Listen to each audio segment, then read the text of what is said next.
사도 요한을 통해서 이 요한계시록을 이렇게 쓰게 하신 목적은 이 종말에 살아가게 될 우리들에게 예수님의 신부로 자격을 구비시키려고 하기 위함이라는 거예요.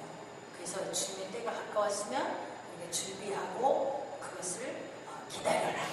그래서 그 때가 언제인지를 우리에게 보여주시기 위한 말씀이 바로 계시록의 말씀들이라는 거예요. 사람이 구원을 얻는 일은 예수 그리스도를 믿음으로다 라고 얘기하죠. 예수 그리스도를 믿는 믿음으로 우리가 구원을 받는 거다 이렇게 말씀하고 있어요. 그러나 우리 예수님께서 재림하실 때에 그를 맞이하는 성도들은 그 믿음으로 살아서 거룩함에 이른 자들, 그 믿음으로 살아서 자신을 거룩하게 깨끗하게 해서 그리스도의 아름다운 세마포 옷을 입고 주님을 준비한 자들, 바로 그 신부들만 주님을 맞이할 수 있다는 거예요. 그렇지 않으면 어떻게 한다고 했죠? 남겨지게 되고 환난 가운데 정말 죽음을, 목숨을 건 그런 하나님께서 확인하는 그런 시간을 갖게 되신다는 거예요.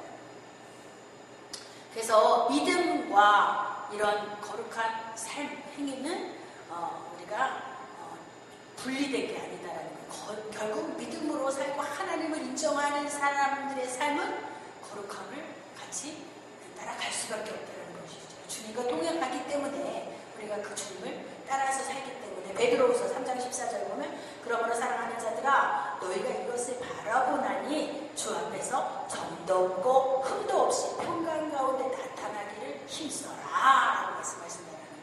그래서 우리가 날마다 점이 있을 때 말아야 되죠. 그게 바로 회개의 춤이있습니다. 바로 깨어있는 자들이 회개하는 것이고 깨어있는 자들이 자신의 죄인됨을, 자신의 더러운 것을 보게 되는 거죠. 보고만 있지 않고 그 씻어서 또 옷을 빠는 거예요. 그래서 우리 옷은 세마포 옷을 깨끗하게 흰 옷으로 신부의 옷으로 그렇게 준비된 자들이 예수님의 재림 때 예수님을 만나게 되는 신부들이 될 줄 믿습니다. 오늘 본문에서 7인으로 봉인된 책은 이 세상과 사단을 심판하기 위한 책이에요. 그런데 하나님께서 이긴 자에게 그 인을 떼게 하셨죠. 근데 그 이긴 자가 우리가 지난주에 봤었죠. 누구셨죠?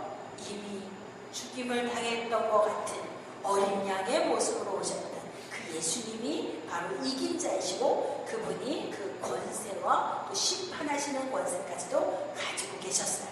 그래서 그 이긴 자란 죄와 사망 권세를 이기신 자를 말하는 것이고 바로 일찍 죽임을 당하였던 그 어린 양이신 예수님을 말씀하시는 거예요. 그래서 그 예수님께서 이긴 자로서 오셔서 그 모든 일어날 재앙들에 대해서 친히 보여주시고 계신다는 거예요.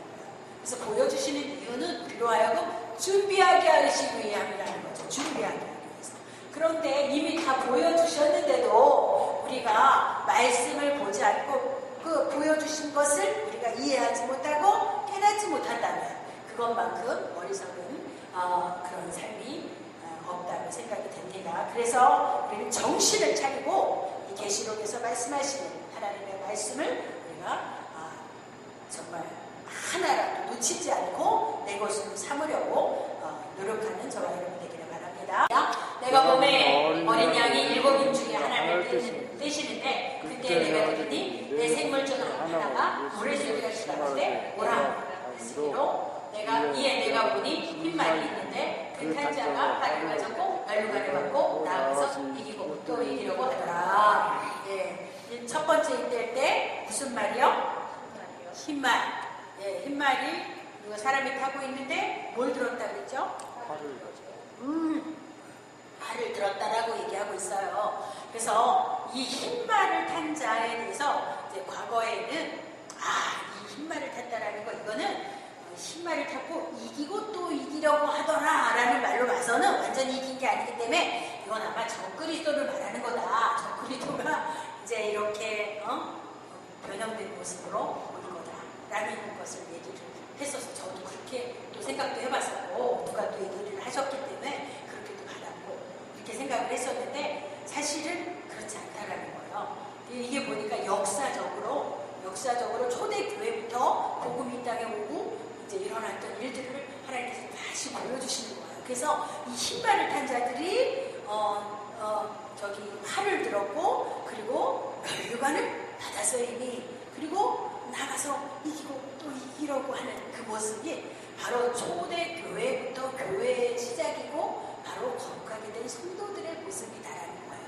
그래서 초대교회 때도 복음을 받은 회개의 복음, 활이라는 게 바로 이게 쫙 날아가서 꽂히면은 막 사람이 하게 되는 이런 역사가 있는데 이 말씀에서 찾아보면 이 활이 또 복음, 회개의 복음을 말한다라고 그런 의미를 상징하고 있는 것을 보게 되거든요.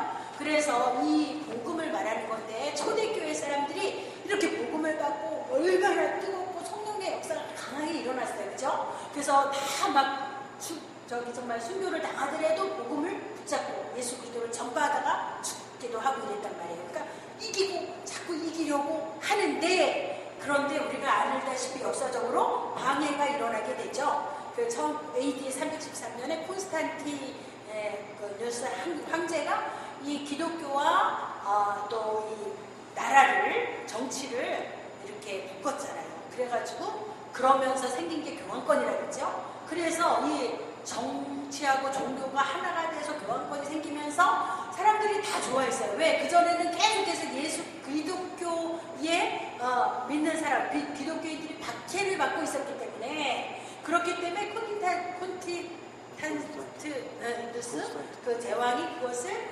바꿔서 정말 이제는 이 나라를 기독교 나라로 만들자 해서 세워진 게 교황청이란 말이에요. 그러니까 처음에는 얼마나 좋았어요. 그러나 그렇게 되면서부터 이제 그 사단의 권세가 시작이 되고 그리고 교황청의 잘못된 진리를 떠난 그런 행동들이 그 가르침들이 있었기 때문에 교회가 오히려 많이 타락이 됐던 거예요. 그래서 15세기에 이제 그때 다시 이제 그 종교 개혁이 일어나면서 그러면서 다시 우리가 Back to the Bible 말씀으로 돌아가야 된다. 이건 잘못된 거다 하고 다시 돌이키게 된 거거든요. 그러면서도 그것을 외친 사람들이 또 그때 당시 또 많이 죽어가게 되죠. 이 그 교황청에 의해서 그런 상황들. 그러니까 이 복음을 받은 자들이 막 이기고 또 이기면서 나가려고 할 때마다 사단이 방해하고 자꾸 이렇게 나가지 못하게. 그러나 죽어가면서까지도 그들은 복음을 지킨 거예요. 그런 자들이 멸류관을 받았고 흰발을 탔고 그리고 달리면서 이기려고 하는 모습으로 보여졌다는 거예요. 그러니까 이게 시대적으로 우리가 그렇게 이해하면 된다는 것이죠. 그거를 지금 와서 이 마지막 때에 일어날 일로만 생각을 하니까 그 흰말이 적그리스도구나 라고 생각할 수밖에 없었던 거예요. 비슷하게 생겼으니까. 근데 그렇지 않다라는 거죠. 그리고 성경에서는 일관성이 있다라는 거예요. 흰말은 그리고 마지막 이제 계시록 또 뒤에 나오는 데 보면 거기도 흰말을 탄 자들이 있더라. 그들이 거룩한 옷을 입고 그리고 하나님을 또 찬양하는 자들도 되고 이렇게 된다는 거예요. 그러니까 그리스도의 신부들을 상징하는 것이다 라고 이해를 해야 된다는 것이에요. 그래서 오늘 이 마지막 때를 예수님께서 보여주시면서 이 제일 먼저 보여주신 게 흰 말이에요. 그래서 예수님께서는 그의 재림을 앞두고 이 땅에 있는 그의 백성들을 마지막 환란에서 구원해내시기 위해서는 이제 7년 대환란으로 들어가게 되는데 그런 흰 말을 보여주시면서 이제 정말 그리스도 안에서 힘을 얻고 그리스도의 신부로 정말 새롭게 정말 이기면서 가려고 하는 그들을 그 흰말과 그 탄자로 표현을 하셨다라는 거예요. 그래서 활은 바로 회개의 복음을 뜻한다라고 이해를 하시면 되겠어요. 그 다음에 7장 9절에서 보니까 각 나라와 족속과 방언과 백성과 방언 중에서 아무라도 눈이 셀 수 없는 큰 무리가 흰 옷을 입고 손에 종려가지를 들고 보좌 앞과 어린 양 앞에 서서 큰 소리로 외쳐가로되 구원하심이 보좌에 앉으시는 게 하나님과 어린 양에게 있도다 하는데 14절에서 보니까 이들은 어린 양의 피에 씻어 희게 된 자들이다 라고 말씀하신다는 거예요. 그래서 이 흰 옷을 입고 흰 말을 타고 있는 자들이 바로 어린 양의 피에 씻어 희게 된 자들이다 라고 이해를 하시면 된다는 것이죠. 그래서 이 마지막 때 하나님께서 이 구원의 복음을 이제 모두에게 주신 거예요. 그리고 그 복음을 전하는 자들을 바로 14만 4천 명이 먼저 들림받아서 정말 하나님을 찬양하게 되는 거 보셨죠? 그 다음에 또 두 증인이다라고 또 표현을 해요. 근데 바로 우리 먼저 믿은 자들, 또 이 복음을 전하는 자들, 하나님의 거룩한 일꾼들, 종들, 지혜와 총명이 있어서 정말 충성되게 주의 복음을 전하던 자들, 이런 자들을 바로 그 흰 말과 그 탄자들을 우리가 표현할 수 있고, 그들이 그 활을, 복음의 활을 가지고 있다라고 이렇게 이해를 하면 된다는 것이에요. 그래서 하나님께서 최고의 그 귀한 것, 생명의 열매를 그들에게 씌워주신 것을 우리가 보게 되는 것이죠. 그래서 이 흰 말로 인해서 지금은 이제 정말 복음이 예루살렘에서부터 시작해서 다 지금 전파되고 있고, 미 전도 지역까지도 이 회개의 역사들이 일어나고 있는 것을 우리가 보고 있는 것이에요. 그래서 하나님께서 그것이 시작된 것, 복음이 시작된 때를 그렇게 보여주셨다라고 봅니다. 2018년 지금이 바로 이스라엘 건국이 48년도에 됐거든요. 1948, 우리는 1945년이잖아요. 그리고 이스라엘은 48년에 건국이 돼서 지금이 바로 70년이 된 희년이라는 거예요.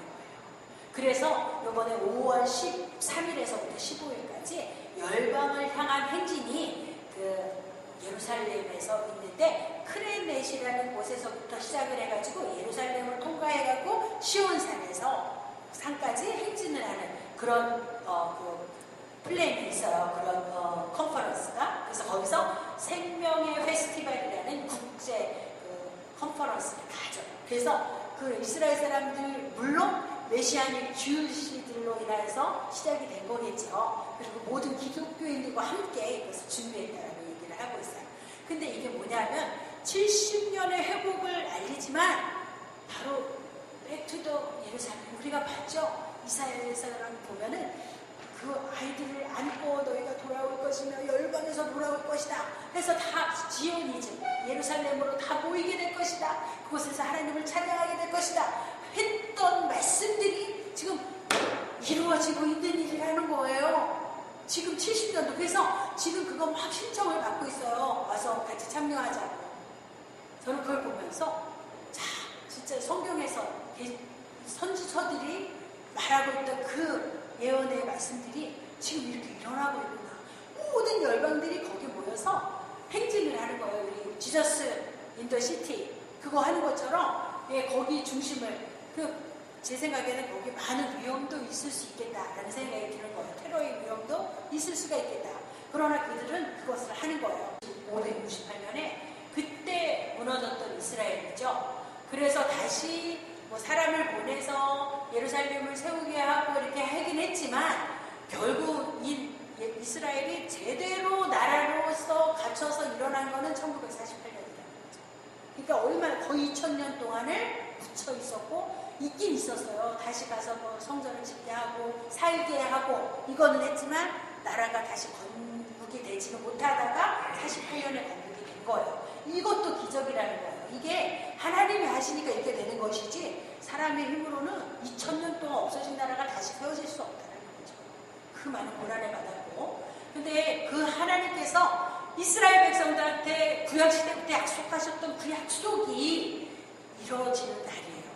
근데 이렇게 될 때에 이때가 마지막 때인 것을 알아. 무화과 나무에 열매가 그 이파리가 무성해질 때가 바로 예수님이 오실 때인 줄 알아라. 무화과 나무는 바로 이스라엘을 상징하는 거예요. 이 이스라엘이 다시 한번 이렇게 모여서 하나님 앞에서 또 예배자로 서는 것, 이것이 바로 중요한 때라는 거예요. 이것을 보여주시고 계신 거예요. 네, 둘째, 이거는 이제 여담으로 둘째 말과 그 탄자를 3절과 4절에서 봅니다. 다 같이 읽어주세요. 다 같이 시작. 둘째 이를 들으니 둘째 생물이 원하되 오라 하니 이에 다른 붉은 말이 나오더라. 그 탄자가 오라고 하다 땅에서 각병을 제하여 서로 죽이게 하고 또 큰 칼을 받았더라. 여기서 보니까 붉은 말, 그러니까 우리는 생각하기 붉은 그리스도의 보여 막 이렇게 생각하고 싶지만 결국은 보니까 그것이 화평도 제하고 서로 죽이게 하는 그런 큰 칼을 가졌다라고 말을 하고 있다는 것이죠. 그래서 그런 방향이 아니라 이것은 바로 멸망이고 전쟁을 의미하는 것이다. 칼로 서로 죽이게 하는 이것은 전쟁을 상징하는 것이다라는 거예요. 하나님께서 무서운 환란에서 이미 근데 이 전쟁 때 이제 그의 백성들을 흰 말로 상징된 두 주민의 역사로 모두 건져서 하나님이 예비한 곳에 두셨다라고 얘기해요. 그게 바로 전 7년 반, 그러니까 3년, 전 3년 반이죠. 7년 환란에서 전 3년 반 안에 그런 일이 일어나요. 지난번에도 봤죠. 하나님께서 성도들에게 입맞힐 때가 있다라고 그랬죠. 바로 그 전 3년 반 동안에 그런 일이 일어나는 거예요. 하나님의 자녀가 확실한지 아닌지 그걸 확인하시고 인치시는 때가 바로 전 3년 반이라는 거예요. 그래서 그때를 지날 때 그 거룩한 성도들이 구별되고 그리고 그들이 예비한 곳에 있게 되는데 그것이 바로 휴거라는 거죠. 근데 그리고 나서 후 3년 반에 이제 이런 모든 무서운 일들이 일어나는 것을 말하는 거예요. 그래서 우리 그리스도인들은 전 3년 반에 하나님 앞에 올라가 있고 그리고 이제 이 이유가 마지막에 무서운 전쟁과 함께 환란이 오게 되는 것이에요. 그래서 7년 환란 중에 일어날 전쟁으로 계시록 9장에서 유브라데 전쟁이다라고 또 다시 나오고 있어요. 지금 우리가 계시록 6장을 보고 있죠. 6장에서 인때는 것이 나오는데 9장에 보면 또 유브라데 전쟁이다라는 표현으로 나와요. 그래서 이 유브라데강 티그리스강 유브라데스가 이게 어느 쪽이에요? 아랍 쪽이잖아요. 거기서부터 전쟁이 일어나게 될 것을 말한다는 것이죠. 바로 그런 전쟁이 일어나게 되고 이것이 바로 둘째 화다라고도 나와요. 이 둘째 화를 말할 때 여섯째 나팔을 불 때 화로다 하고 첫째 화, 두 번째 화 이렇게 나오거든요. 근데 이 두 번째 화에 속하는 것이 바로 이 붉은 말의 모습, 바로 전쟁을 의미한다라는 것을 우리가 기억할 수 있기를 바랍니다. 그래서 바로 이것은 7년 환란 중에 중간 지점에서 일어나게 될 전쟁이다라는 거 우리가 기억하고 그리고 이것은 그냥 어떤 부분 일어나는 전쟁 우리 소식 많이 듣고 있죠?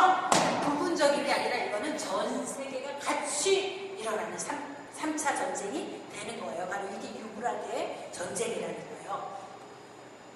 그래서 붉은 말은 바로 이 전쟁 세력을 나타내는 것이에요. 그때 살상되는 세계적 인명피해는 전 인구의 3분의 1이 죽게 된다는 거예요.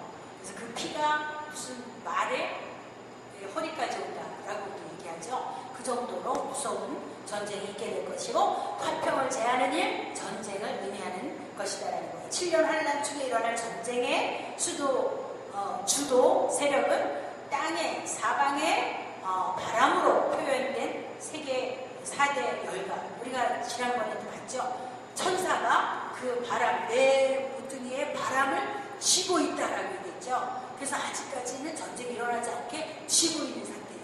이걸 놓게 되면 사방 열강, 세계 열 강국들 그 사방에서부터 전쟁이 일어나는 거예요. 그러니까 이거는 조그만 지금 시리아에서 하는 그런 전쟁이 아닌 전 세계가 다 같이 일어나서 할 수밖에 없는 그런 전쟁이 바로 유브라데 전쟁이고 이것이 바로 붉은 말의 표현이다라는 것을 우리가 알고 있기를 바랍니다.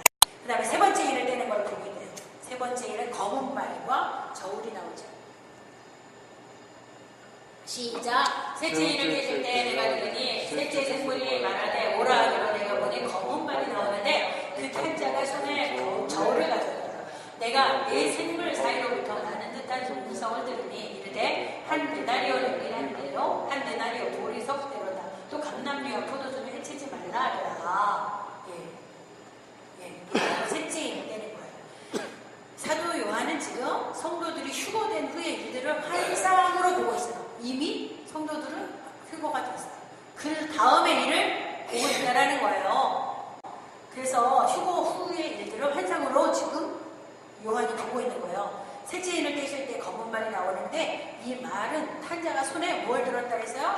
저울을 들어서 저울을 들었는데 우리가 아는 것처럼 이 저울이 다 이렇게 다는 거잖아요.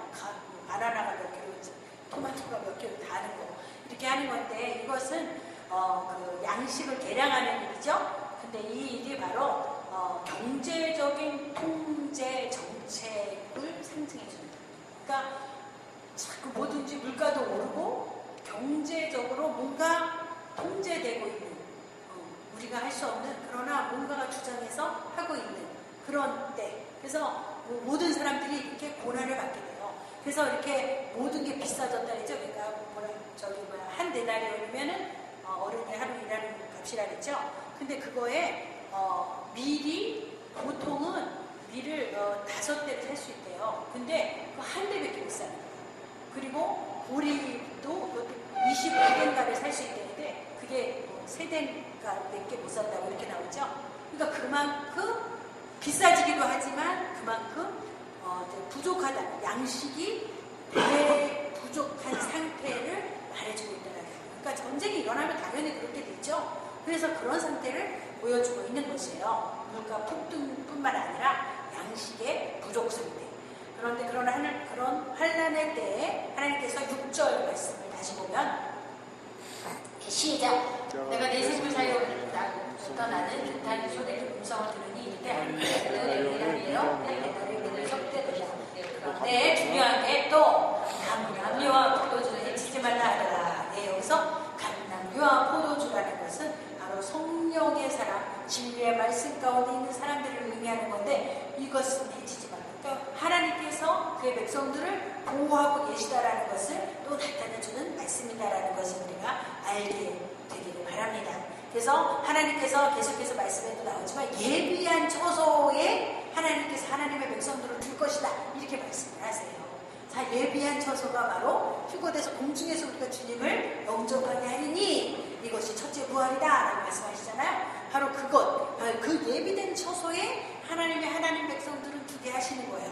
근데 어떤 사람들은 이 예비된 처소라고 해가지고 또 막 해가지고 뭐 이게 어디를 말하는 거다. 그래서 우리가 그리로 다 이사를 가야 되고 그리고 물건을 다 팔고 뭐 집을 팔고 그리고 금을 모아야 돼. 그래가지고 그걸 가지고 거기 가 있어야 되고 뭐 현금화 시켜야 되고 이런 것까지 지나치게 오버해서 가는 사람들이 있었어요. 그래서 그 예비된 곳에 우리가 가서 있어야 된다. 그게 뭐 시온산 어디 뭐 예루살렘 어디일 것이다.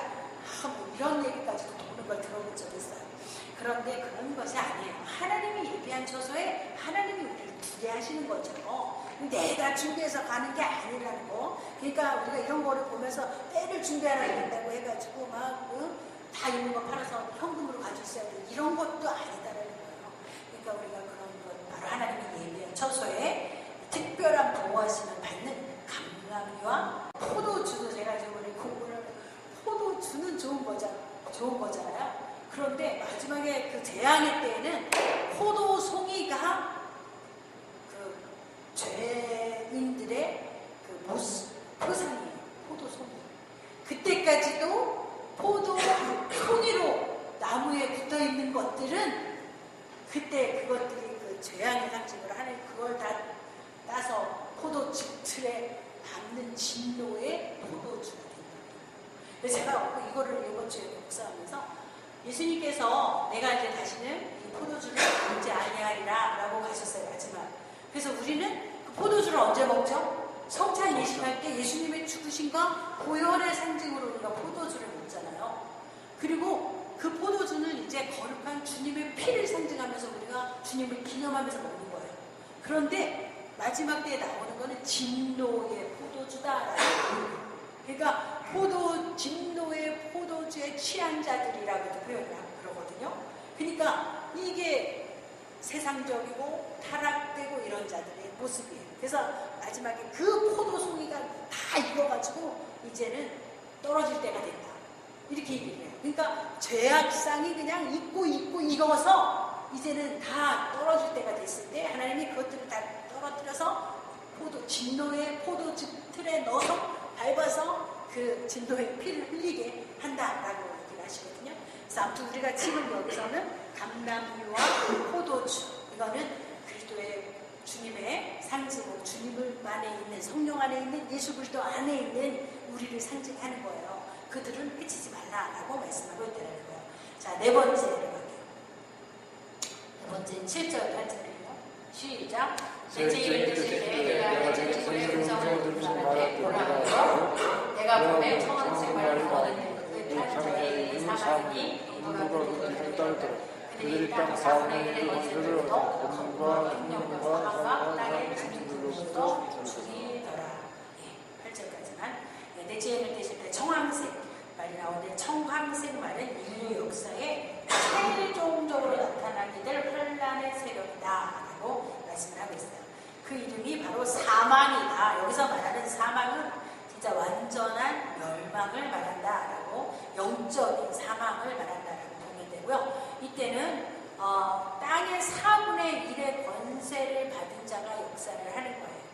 땅의 4분의 1의 권세를 받은 자가 역사를 하게 되고, 그러니까 땅으로부터 권세를 받은 적그리스도나 땅으로부터 권세를 받은 그 세력들, 그 파워들을 말하는 거예요.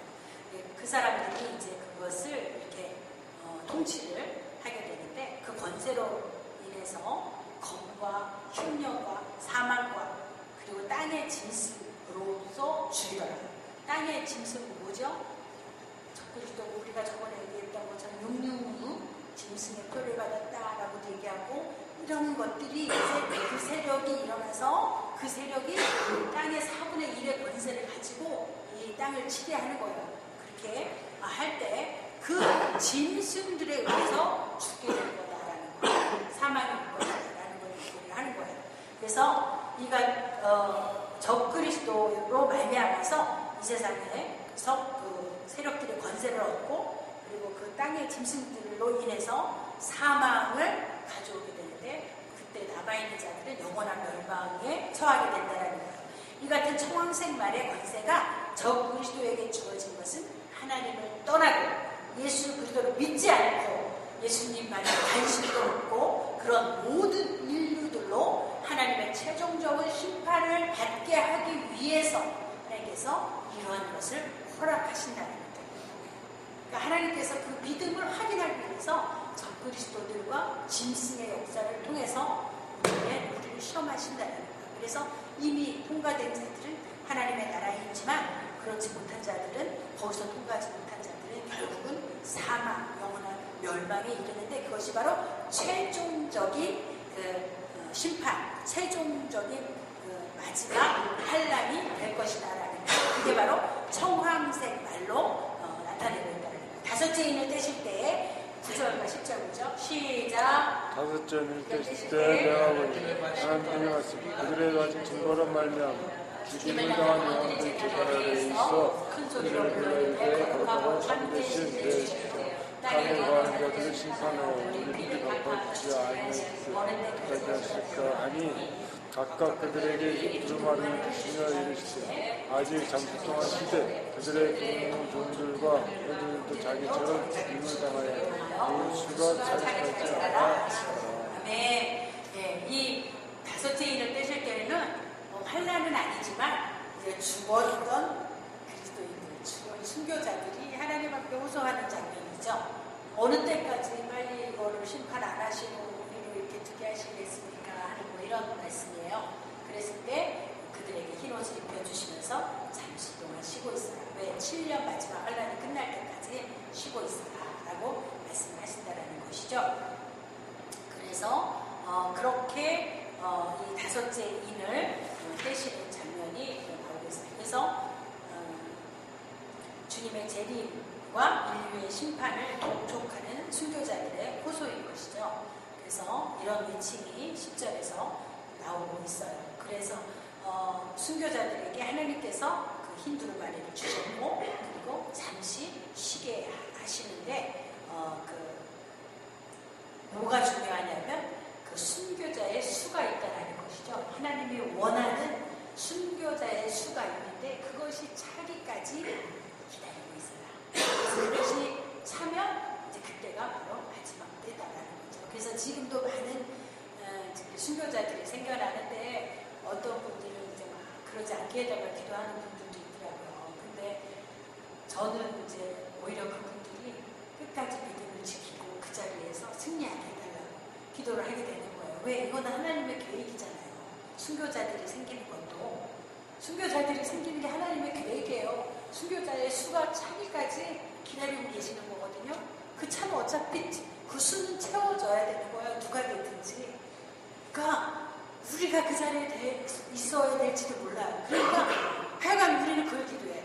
마지막에 하나님 어떤 자리에 있든지 믿음을 지키고 배반하지 않고 끝까지 승리하게 달라는 기도가 저와 여러분의 기도가 되길 줄 믿습니다.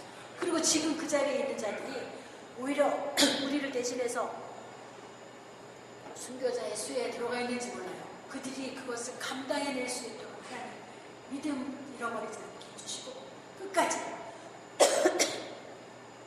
정말 그 순교하는 자리에서 승리할 수 있게 해달라고 우리는 그것을 기도해줘야 된다는 것이죠. 어차피 이것은 하나님의 계획된 일이고 그 수는 차야지만 역사가 이루어지기 때문에 우리 기도들이 바뀌어야 돼요. 그래서 또 하나님께서 감당할 사람은 그렇게 가게 하시겠죠. 그러나 안 된 사람들은 또 건져주시겠지만, 그래서 지금도 보면 뭐 몇 명이 잡혀 있으니까 기도해 주세요 해요.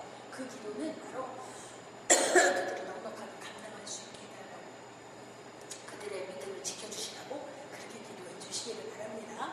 그래서 어차피 하나님이 계획하신 일이라면 하나님 반드시 하실 것이고, 그리고 거기에 속한 자들은 반드시 승리해야 돼요. 그리고 정말 승리할 수 있도록 하나님 힘 주시고 담대함 주시면서 잘 감당하게 해주시라고 이렇게 기도해 주실 수 있기를 바랍니다.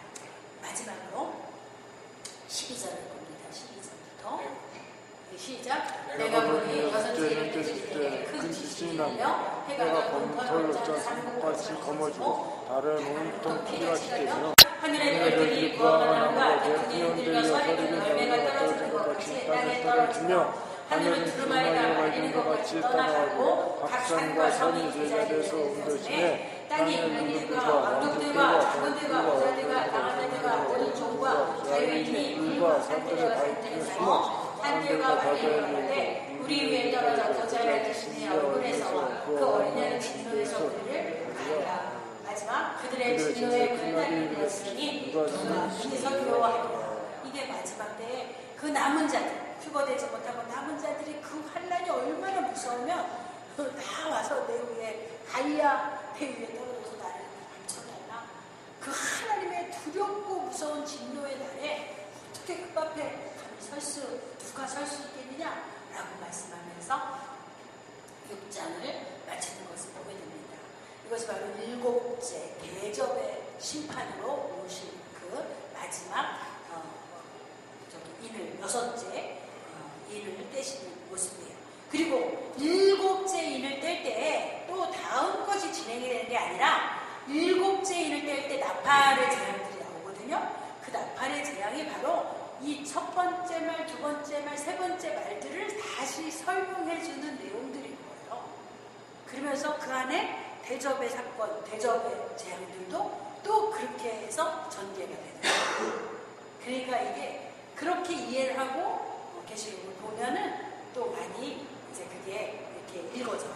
그러니까 아까 나왔던 말씀이 그 다음 장에서 또 나올 수도 있어요. 그러니까 그런 것을 보면서 아 이게 같은 말씀이구나 라고 이해를 하면 되고, 그리고 중간중간에 삽입된 말씀이 또 있어요. 그 13장 같은 거, 또 여인이 해를 입은 여인에 대한 내용이나 뭐 이런 것들은 예수님의 이 땅에 오심을 방해했던 사건들이 그러나 결국 이루어졌고, 그리고 그 역사가 지금 계획된 대로 흘러가고 있고 하나님의 도우심으로 마지막까지 그 승리한 그런 모습들을 그런 것을 통해서 보여주고 있어요. 그래서 우리가 저는 이제 계시록을 좀 자주 보고 또 보고 해서 완전히 이것을 익히고, 그리고 이것이 또 현대에 일어나는 일들하고 접목이 돼야 돼요.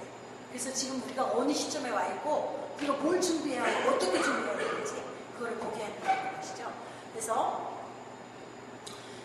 드디어 예수님은 인류의 마지막 심판을 가져올 6째 인을 떼실 때 이때 마지막 순교자들의 수가 거기서도 세워진다라는 거예요. 두 증인의 예언의 사역에 따라 거두어들인 흰옷 입은 자, 근데 우리가 잠깐 볼 때 거기서도 순교자들의 수요가 채워진다라고 볼 때 그러면은 이 7년 대환란을 우리가 다 겪게 되는 건가? 라고도 보는 거예요.